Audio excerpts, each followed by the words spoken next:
few years ago, I was really into Pokemon games. I still am. I had raised a decent team on my Pokemon Diamond game, but was quickly getting bored of it. I was stoked to hear about a local club for eager fans such as myself to battle it out to see who was the very best. Naturally, I persisted on asking my mother and father to go. They said yes. The place itself was just a small primary school in one of the classes. I looked around. There were only about 3 to 2 people, excluding myself. One of the people, a girl, stood out from the rest. Me being me, approached her and said, "Hello." I was replied with a small smile. The girl, for identity purposes, we'll call her Jane. She has a black Nintendo DS, clutched in her hand, the same color as mine. "Battle?" she asked. I accepted it. She beat me 5-1. We continued to sit down in the corner and battle until her older brother came to pick her up.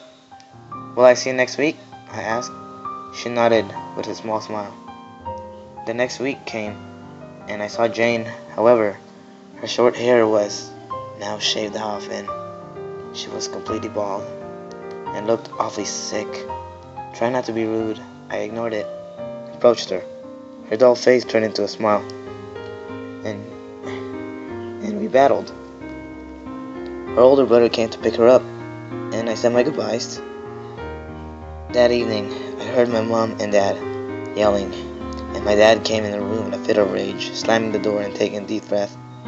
"Ian, your mother and I don't love each other anymore. Your mother is moving back to New Zealand, and I want you to go with her, so at least she can have some company. You understand, right?" he asked. I nodded. We left the following Saturday morning, and I didn't get a chance to say goodbye to Jane. We started out our new life there, and I forgot entirely about her. A few years later, I moved back to Australia with my fiance. We moved into a nice house. It wasn't far from my older one, and even started our own family. It wasn't until I went down to the attic to grab the box that I found it. My old Pokemon Diamond. Um, Memories of previous years came rushing back, and I remembered everything. The classroom, Jane, our battle, her address, everything. I rushed out of the house, game clenched into my hand, and I found her house. I knocked on the door, and to my relief, Jane's older brother came and answered. "Ian, is that you?" he asked. Yes, it's me," I said. "Jane, is Jane okay?" I asked. He swallowed and sighed.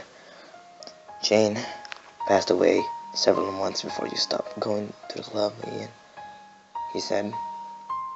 Tears started rolling down my eyes as I looked down. I'm sorry," I said. "Should have something for you, though. Was really persistent that you and only you received it." "Won't be a minute," he said, entering the house, then coming back and handing me a small package. "Here, take it." I took it and opened it. Inside was a black Nintendo DS with the game Pokemon Pearl inside. It was Jane's. There was a note attached to it.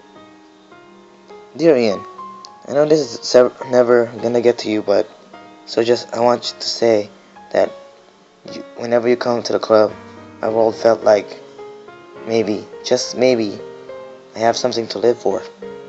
I love you, Ian. Always will. Love, Jane." I clutched the package tight, tears rolling down my face. I thanked her brother, and returned home. But when I did, my fiance asked what was up, and I told her. I told her everything I remembered. She sighed and hugged me, wiped the tears from my eyes, and cuddled me on the couch. I know now why Jane was bald that day. She was diagnosed with brain cancer. I laid myself against her chest and fell asleep, a single tear trickling down from my eyes.